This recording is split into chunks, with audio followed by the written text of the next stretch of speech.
नमस्कार दोस्तों। कैसे हैं आप लोग। मुझे आशा नहीं पूरा विश्वास है कि आप लोग बढ़िया होंगे और आप लोगों की तैयारी है जो बहुत अच्छी खासी चल रही होगी। जो हम इस समय आप लोगों को पढ़ाने जा रहे हैं वो हिंदी साहित्य का इतिहास है। हिंदी साहित्य का इतिहास से कुल सीयूटी, जो सीयूटी में सामान्य हिंदी से क्वेश्चन पूछे जाते हैं उसमें से 4 या 5 क्वेश्चन आएंगे। 4 या 5 क्वेश्चन आने का मतलब 20 से 25 नंबर आपको मिल जाएगा। जब 4 या 5 क्वेश्चन से आप लोगों को 20 नंबर मिलेगा तो आपको कहीं ना कहीं जब पूरा ओवरऑल आप जब रिजल्ट देखेंगे तो उसमें कहीं ना कहीं बहुत अच्छा खासा आप लोगों को ये देखने को मिलेगा। स्कोरिंग पॉइंट यही होता है जो एक एक छोटी छोटी पॉइंट से भी नंबर ले सकते हैं, जैसे हिंदी साहित्य का इतिहास हो गया, पर्यायवाची हो गया, विलोम हो गया। तमाम ऐसे कर करके जो क्वेश्चन है आप लोग उनका अंक जब अर्जित करेंगे तभी आप लोगों को एक बड़ा जो नंबर है वो दिखेगा। और कम से कम अच्छा खासा जब स्कोर करेंगे तभी आप लोग सीयूटी के जो यूनिवर्सिटी पाएंगे उसको पास सकेंगे बहुत आसानी से। तो इसमें आप लोगों का समय ज़्यादा जाया ना करते हुए मैं पढ़ाने जा रहा हूँ हिंदी साहित्य का इतिहास। हिंदी साहित्य का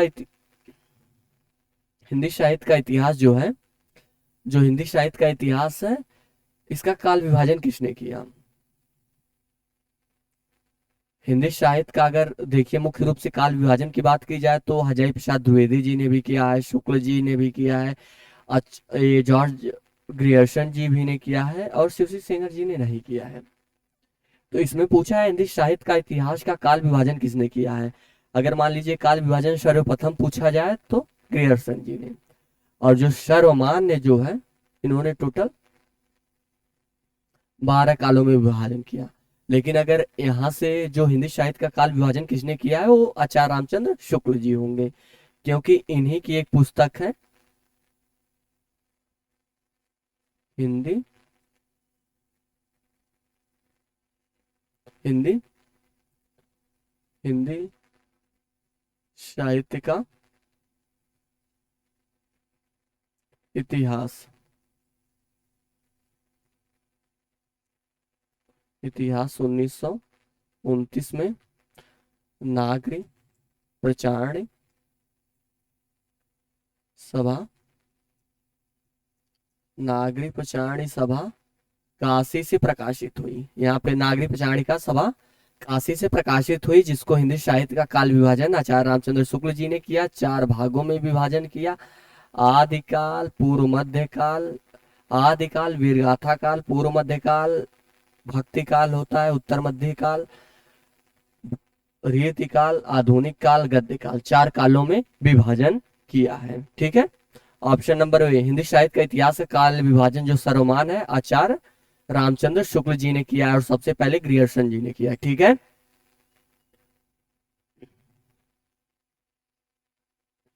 हिंदी साहित्य का जो काल विभाजन है कब से कब तक है, सर्वमान मत ऑप्शन नंबर ए है।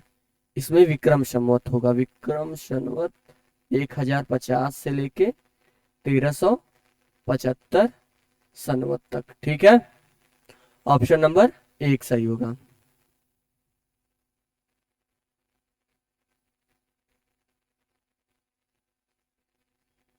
हिंदी साहित्य के आदिकाल के प्रमुख कवि, आदिकाल के जो प्रमुख कवि के बारे में पूछा गया है सूरदास, जो भक्ति काल के, भक्ति काल के, भक्ति काल के संगुण धारा में, संगुण धारा किसको कहेंगे, जिन्होंने भगवान की जो मूर्ति रूप को स्थापित करके उनकी भक्ति भावना में लीन हुए या भक्ति भावना की, उसी शकुन भक्ति भक्ति धारा कहते हैं। शकुन भक्ति धारा में 2 कवि हैं, एक है रामाश्रयी, एक है कृष्ण आश्रयी है। और ये जो सूरदास जी है कृष्ण में है, और ये जो है तुलसीदास जी रामाश्रय में। और जो चंद्रवरदाई जी हैं, चंद्रवरदाई जी की कौन सी कृति है आप लोग बताइए, कौन सी इनकी रचना है जो सबसे प्रसिद्ध है, आप लोग कमेंट में बताइएगा। ठीक है। ये क्वेश्चन आप लोगों के लिए है। और जो है ये बिहारी जी हैं, वो है रीतिबद्ध, रीतिबद्ध कवि। ठीक है।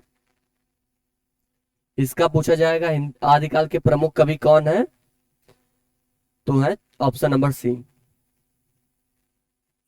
पृथ्वीराज रासो किसकी रचना है। अभी मैंने आपको जस्ट बताया था कि पृथ्वीराज रासो किसकी रचना है, चंद्रवरदाय जी की। ठीक है, ऑप्शन नंबर सी सही है। आदिकाल का आरंभ अभी बताया है, बताइए आप लोग जल्दी। ईस्वी नहीं होगा, विक्रम संवत इसमें मान लीजिए रहेगा, विक्रम संवत रहेगा इसमें। तो विक, विक्रम संवत कौन सा रहेगा, विक्रम संवत 1050। ठीक है, इसका हो जाएगा ऑप्शन नंबर ए से। अरे सॉरी, ये भक्ति काल पूछा है, भक्ति काल पूछा है। ठीक है, भक्ति काल का क्या होगा, भक्ति काल का ये 1375 होगा, संवत 1375 से लेके 1700 तक। ठीक है,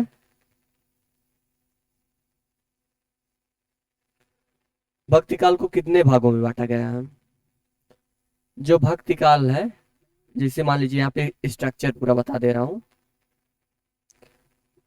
भक्ति काल को 4 भागों में बांटा गया है। भक्ति काल को एक देखो इधर के आ गया, एक हो गया सगुण, एक हो गया निर्गुण, एक हो गया कृष्ण भक्ति शाखा, एक राम भक्ति शाखा।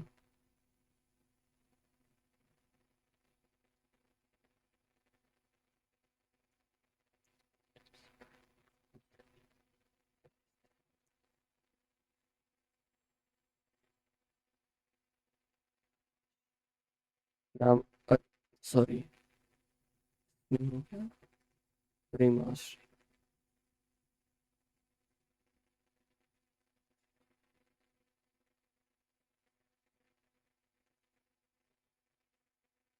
एक प्रेमाश्रय है, एक है निराकार रूप में की गई है, निराकार में जिसमें एक निर्गुण है, निर्गुण है, निर्गुण है, जिसमें एक में मुख्य रूप से आते हैं जो कबीर जी आते हैं, रैदास जी आते हैं। इसमें याद नहीं आ रहा है कौन सी शाखा है, कबीरदास जी, रैदास जी, संत संत हैं, और क्या नाम, कबीरदास रैदास जी। इसमें प्रेम आश्रय में जैसे कुतूबन हो गए, मंझन हो गए, और तमाम ऐसे आते हैं। प्रेमाश्रय में, रामाश्रय में तुलसीदास जी हैं, प्रेमाश्रय में सूरदास जी हैं, ऐसे तमाम लोग आते हैं। ठीक है, जिसको मुख्य रूप से कितने भागों में बांटा गया है, 4। ठीक है, निर्गुण, निर्गुण भक्ति धारा में कौन से हैं, निर्गुण भक्ति धारा में इसको देखने की बताने की जरूरत है नहीं, तुलसीदास जी। कौन है, तुलसी नहीं, तुलसीदास जी नहीं, कबीरदास जी, नंबर सी है, निर्गुण भक्ति धारा के प्रमुख कवि हैं कबीरदास जी। ठीक है, भक्ति धारा ही वाला बताइए, अभी बताया हूँ प्रमुख कवि कौन है भक्ति धारा के, तुलसीदास जी। और ये बताइएगा आप लोग किस शाखा के हैं। ठीक है, सगुण में किस शाखा के हैं, ये बताइए। सूरदास किसके भक्त थे, राम के, कृष्ण के, शिव के, दुर्गा के। ऑप्शन नंबर घ वाला कि ग वाला कि ख वाला, किया वाला, बताइए आप लोग जल्दी। सूरदास जी थे मुख्य रूप से किस पुष्ट मार्ग वाली थे, वल्लभाचार्य जी के शिष्य थे, उसी में थे। ठीक है, तुलसीदास की प्रसिद्ध रचना कौन सी है, बताइए। सूर सागर, पद्मावत, रामचरितमानस, बीजक, बताइए। ऑप्शन नंबर सी सही होगा। ठीक है, ये बहुत इंपॉर्टेंट क्वेश्चन है, आप लोग इसको हल्के में मत लीजिए।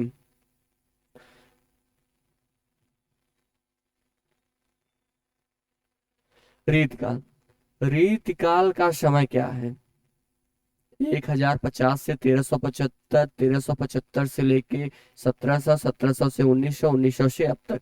इसमें जो है ये मुख्य रूप से शनवत रहेगा। ठीक है, ये क्लियर कर दे रहा हूँ, ये मुख्य रूप से शनवत रहेगा। ठीक है, आप लोगों के लिए ये विक्रम शनवत।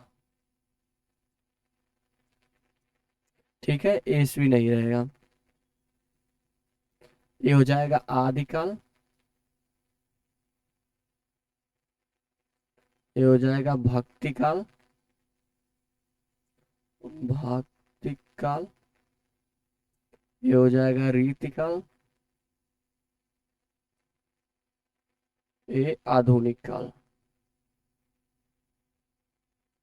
ठीक है, आधुनिक काल, इसमें पूछा गया है रीतिकाल, रीतिकाल यही हो जाएगा ऑप्शन नंबर सी सही। ठीक है, एक ऑप्शन से आप लोगों को चार ऑप्शन के बारे में पता चला जा रहा है। ठीक है, समझ में आया आप लोगों को?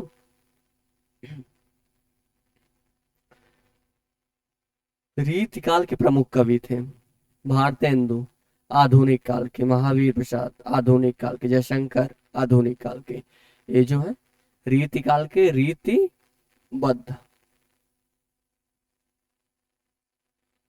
रीतिबद्ध कवि है। ठीक है, बिहारी सतसई, बिहारी सतसई ज्यों नाविक के तीर देखन में छोटे लगे घाव करे गंभीर।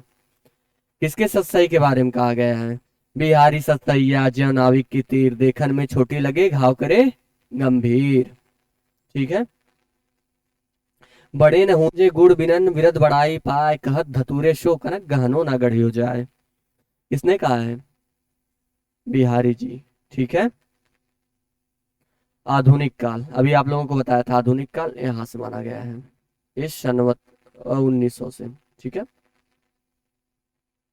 1900 से अब तक।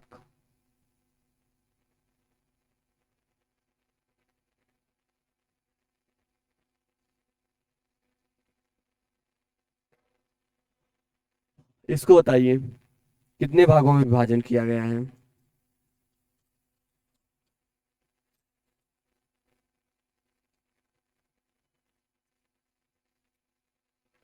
बताइए मुख्य रूप से आधुनिक काल को कितने भागों में विभाजित किया गया? एक भारतेंदु काल,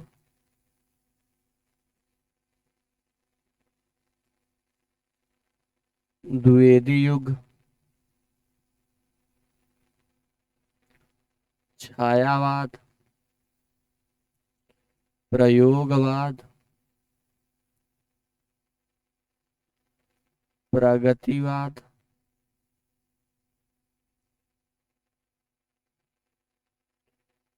नई कविता,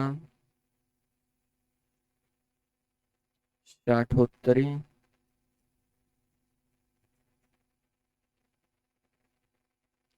कविता, समकालीन, समकालीन काल, अद्यतन काल।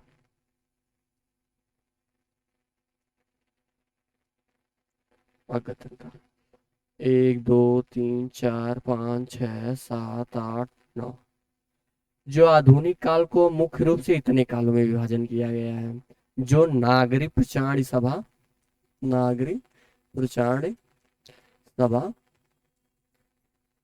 काशी, काशी के द्वारा सर्वमान्य मत है, या सभी विद्वानों द्वारा सर्वमान्य है। ठीक है, इतने हैं। तो एक दो तीन चार पाँच छः सात आठ नौ, नौ भागों में विभाजन किया गया है टोटल। ठीक है, आधुनिक काल को। इसमें से ऑप्शन गलत हो गया है। भारतेंदु युग के प्रवर्तक, भारतेंदु युग के जो प्रवर्तक है मुख्य रूप से ये भारतेंदु हरिश्चंद्र जी हैं। ठीक है, द्विवेदी युग के प्रवर्तक ये हैं।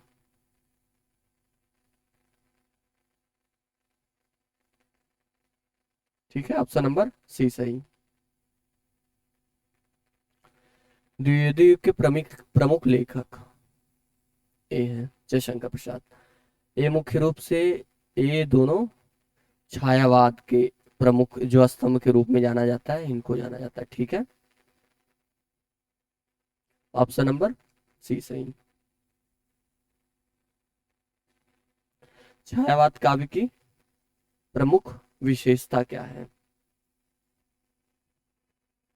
मुख्य रूप से सामाजिक चेतना है, प्राकृतिक और प्रेम का व्यक्तिता है, और राष्ट्रीयता है, यथार्थवाद है। मुख्य रूप से सभी हैं। ठीक है, सभी हैं। इसमें ऑप्शन में मिस प्रिंट हो गया मेरे टाइपर से थोड़ा सा, जो टाइपिंग करते हैं उनसे थोड़ा सा मिस प्रिंट हो गया है, वो लिखना भूल गए हैं, ठीक है। ये सभी हैं छायावाद में, जो 1918 से 1918 से 1936 ईस्वी समय सीमा है, ठीक है। छायावाद के चार स्तंभ के रूप में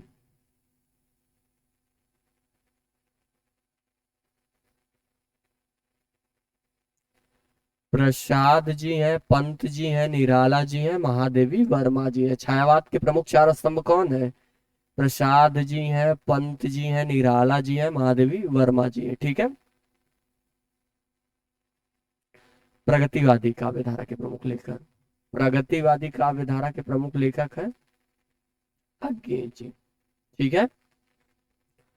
ऑप्शन नंबर डी। प्रयोगवाद, प्रयोगवाद धारा के ये ऑप्शन कौन है, बताइए आप लोग।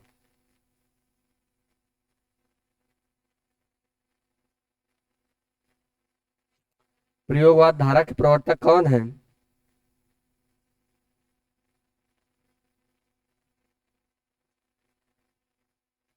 सचिनानंद, हीरानंद, वात्स्यायन, अज्ञे है। इसमें कोई गलती हो गई क्या? सी वाले ऑप्शन में, प्रगतिवादी काव्य धारा में, इसमें ऑप्शन सी होगा सही, ठीक है। इसमें ऑप्शन सी सही होगा, प्रगतिवादी काव्य धारा में रामधारी सिंह दिनकर जी होंगे, ठीक है। और प्रयोगवाद काव्य धारा में मुख्य रूप से सचिनानंद, हीरानंद, वात्स्यायन, अज्ञे जी होंगे, ठीक है। नई कविता के प्रमुख विशेषता, नई कविता के बताइए। छंदोबद्धता है, अलंकारिता है, व्यक्तित्व है, सामाजिक सुधार, मुख्य रूप से क्या होगा?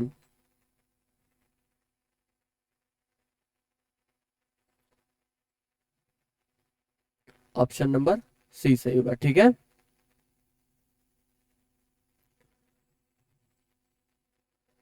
ऑप्शन नंबर 24 का, हिंदी गद्य का विकास किस काल में हुआ? आधुनिक काल में हुआ, अभी तो बताया, सबसे सिंपल है। हिंदी साहित्य का पहला उपन्यास 1982 में, परीक्षा गुरु, ठीक है। शायद 1936 में हुआ है, 1936 के रूप में, और ये हुआ है, ठीक है। ऑप्शन नंबर,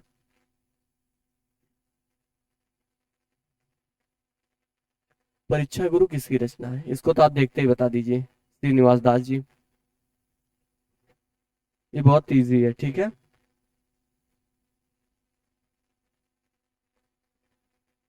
हिंदी की पहली कहानी कौन सी मानी जाती है? उसने कहा था, नहीं नहीं नहीं, सॉरी सॉरी, इंदुमती को मानी जाती है। इंदुमती है जो कहानी है, वो सबसे पहली मानी मानी जाती है, ठीक है। इंदुमती सही, बिल्कुल सही है। उसने कहा था, बहुत प्रसिद्ध कहानी है, आप लोगों को कभी मन होगा तो पढ़िएगा, 1914 में चंद्रधर शर्मा गुलेरी जी की कहानी है, बहुत ही प्रसिद्ध है, इंदुमती। ये तो आप देखते ही बता दीजिए, 28 नंबर क्वेश्चन की, किसकी रचना है इंदुमती? किशोरीलाल गोस्वामी जी की है, ठीक है। हिंदी नाटक का विकास किस युग में हुआ, बताइए आप लोग। हिंदी नाटक का विकास किस युग में हुआ, बताइए जल्दी। भारतेंदु युग में, 1857 से 1900 ईस्वी में एक काल था, इसी युग में नाटक का विकास बहुत तेजी से हुआ, ठीक है।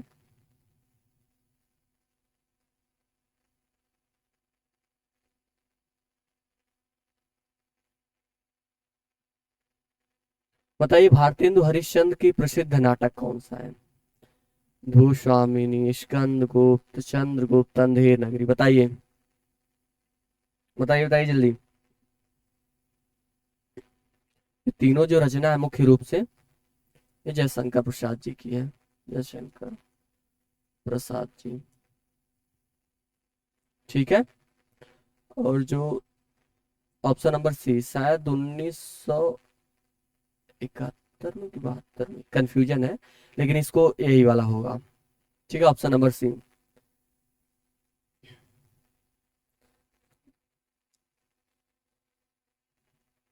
हिंदी आलोचना का प्रारंभ किस युग से माना जाता है? आप लोग बताइए। भक्ति काल से, रीति काल से, भारतेंदु काल से, छायावादी काल से? ऑप्शन नंबर सी, भारतेंदु काल से। ठीक है।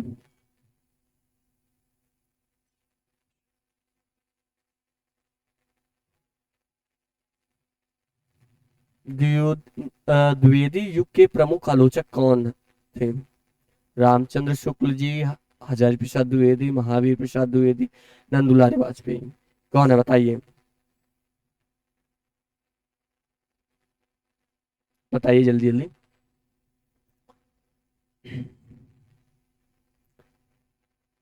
द्विवेदी युग के प्रमुख आलोचक, आपको मैं हिंट के रूप में दे देता हूँ, इन्हीं के नाम से उस युग का नाम रखा गया है। बताइए कौन से हैं? आप लोग तो जान ही गए होंगे। महावीर प्रसाद द्विवेदी जी। ठीक है।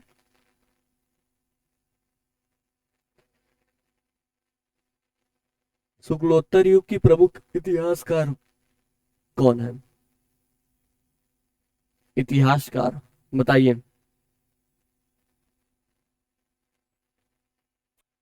शुक्लोत्तर युग के प्रमुख इतिहासकार कौन है? प्रेमचंद, भारतेंदु हरिश्चंद्र, महावीर प्रसाद द्विवेदी, अज्ञे जी? इसका ऑप्शन नंबर सी सही होगा। ठीक है।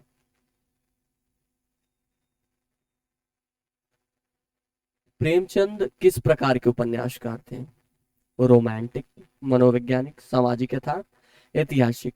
प्रेमचंद का जब नाम आता है तो आप लोगों को तुरंत मन में गोदान, गबन, ऐसे उपन्यास जो आंखों के सामने एक दौड़ने लगते हैं और जो सामाजिक यथार्थ के बारे में है, वो सब चीख चीख के चिल्ला के कहते हैं कि ये प्रेमचंद के द्वारा सामाजिक जीवन के यथार्थ को ही दर्शाया गया है, यथार्थवादी लेखक थे। ठीक है। गोदान किसकी रचना है? अभी मैं बताया हूँ 2 मिनट पहले। जो ध्यान दिया होगा वही बताएगा। ऑप्शन नंबर ए, क, बी, क, ख, ग, घ? बताइए। यशपाल जी की है कि फणीश्वरनाथ रेणु की, प्रेमचंद की, जयशंकर प्रसाद? मुख्य रूप से ऑप्शन बी, प्रेमचंद।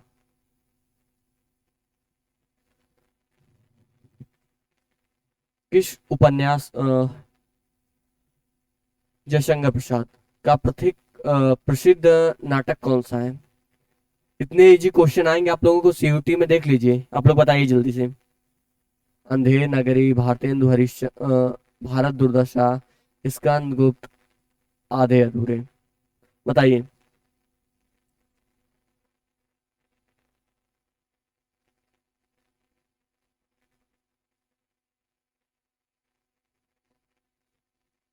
इनके जो है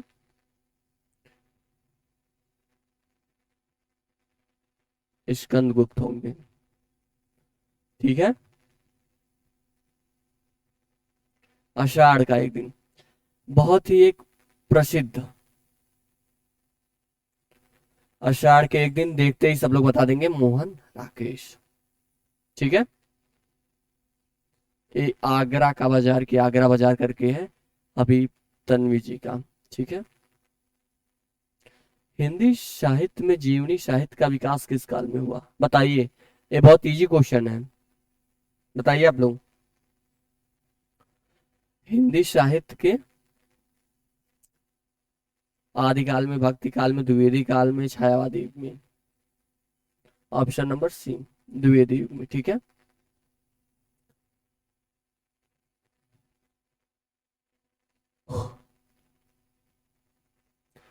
हिंदी की पहली आत्मकथा मेरी जीवन यात्रा, क्या भूलूं क्या याद करूं, कल्याण पथिक। बताइए आप लोग।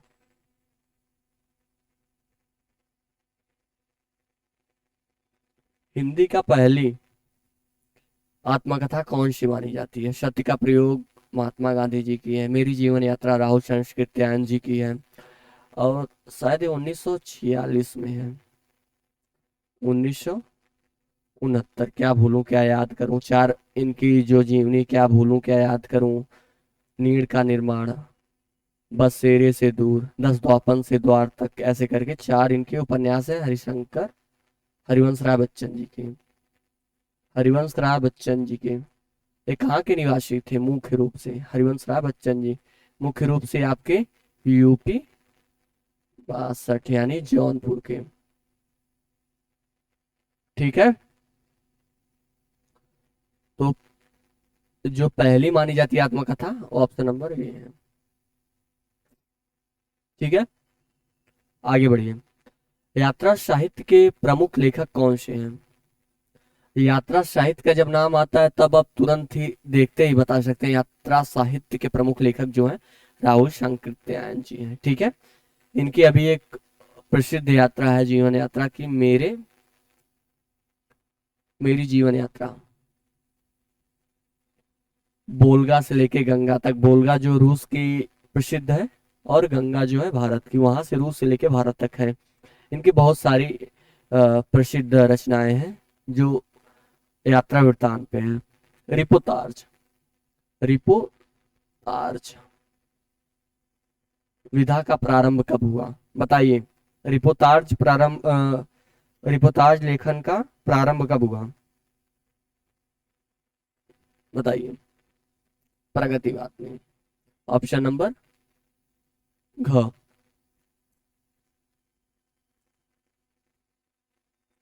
हिंदी साहित्य में लेखन डायरी का क्या महत्व है?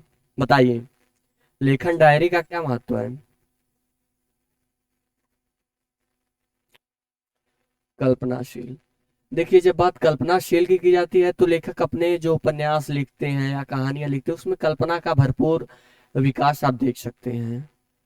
व्याकरण ज्ञान, जब वो साहित्य की डायरी लिखेगा तो व्याकरण का ज्ञान मतलब ठीक ही लिखेगा, अपनी भाषा सामान्य भाषा में लिखेगा, और कहीं ना कहीं भाषा शैली का परिष्कार।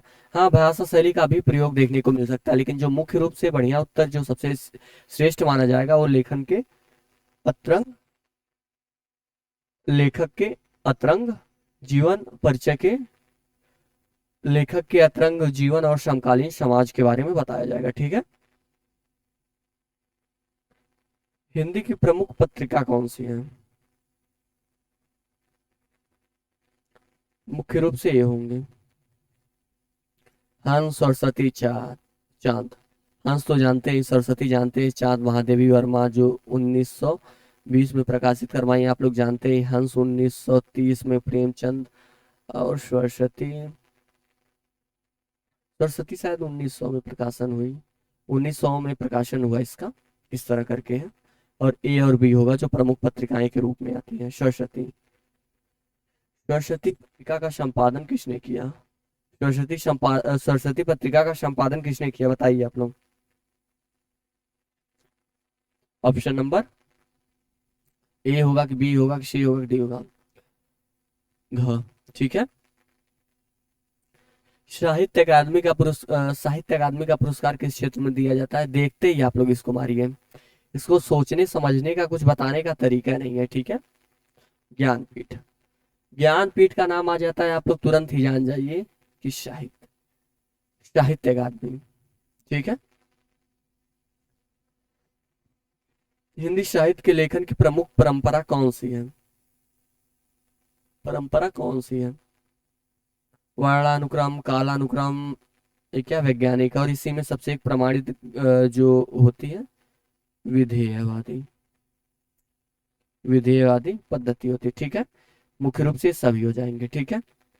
Fort William college, fort William college की स्थापना कब हुई थी, आप बताइए लोग।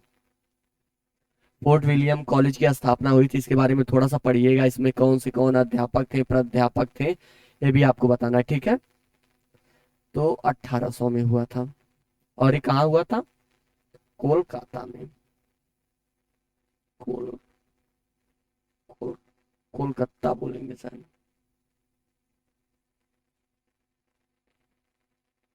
कोलकाता में हुआ था, ठीक है।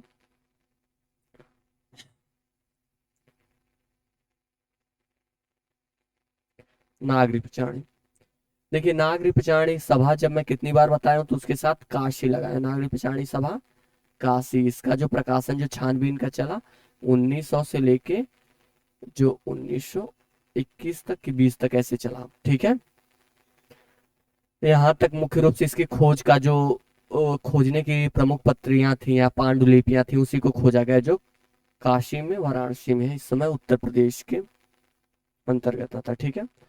जो इस धमाकेदार सेशन के साथ ये लास्ट क्वेश्चन है जो बहुत ही प्रसिद्ध है।